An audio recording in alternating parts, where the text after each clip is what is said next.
You mentioned players, and we know how important it's going to be for Chelsea Football Club to manage the situation with players, with agents. I was speaking with some agents in the last 24, 48 hours, and they were really shocked by the news, but also worried about what's next for players that are maybe out of contract in not just in June, but even in 2022, 23, to know what's next for their clients. What I wanted to ask you is about the clauses. We know how many clauses we have in football, in contracts, and this kind of crazy situations. The approach is completely different. It's something new, as we mentioned.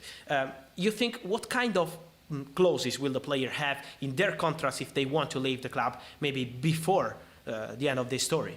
Well, again, if we go back 12 months, 18 months, I remember lots of conversations that I had with clients around, what happens if the season finishes late or early? What happens if I don't finish this season? Are you still going to pay me?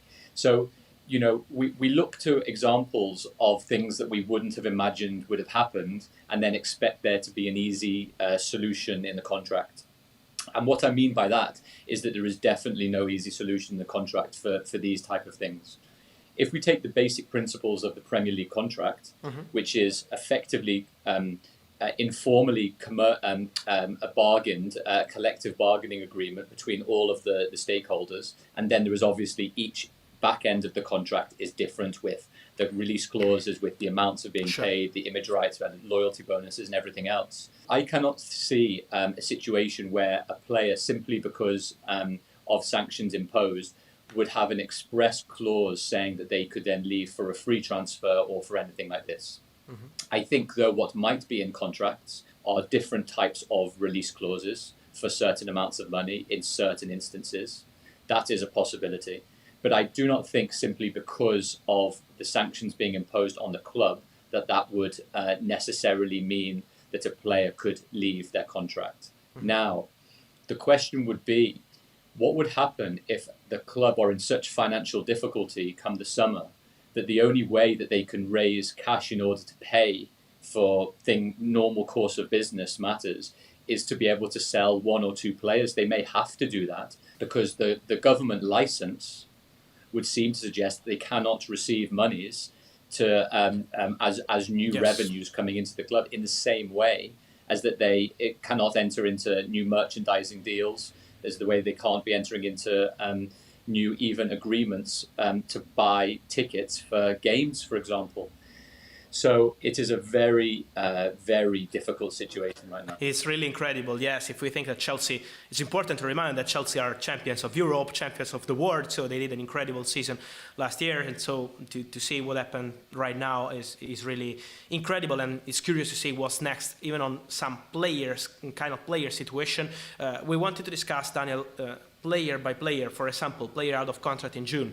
Antonio Rüdiger, from what I'm told, the expectation around him is to leave Chelsea. The conversation already a few months ago, when the situation was pretty normal, Rudiger was already discussing with some clubs from other countries and from Premier League too for a possible move in the summer. Christensen is going to join Barcelona. He's almost done deal as free agent in the summer. Azpilicueta has a proposal from Barcelona. So the players are already preparing their future. But with your experience, for players, it's now obvious to discuss with other clubs rather than say, okay, I'm going to wait for Chelsea. And also about the situation of players out of contract in June 2023. N'Golo Kante, Jorginho. I'm told that Jorginho is waiting for Chelsea since a long time to have an answer on the contract situation, and now everything is in standby again. So what's your approach as a top football lawyer on this kind of stories too? If the club are not able to sell players and receive money for those players in contract, they have no incentive to sell the players. So that has to be one element to the story. I think the second element has to be for players that they were looking to contract who are out of contract in the summer. It would seem extremely difficult for a sale of the club to happen in time before the end of the season and for those new contracts to be in place. I think that's probably a realistic example.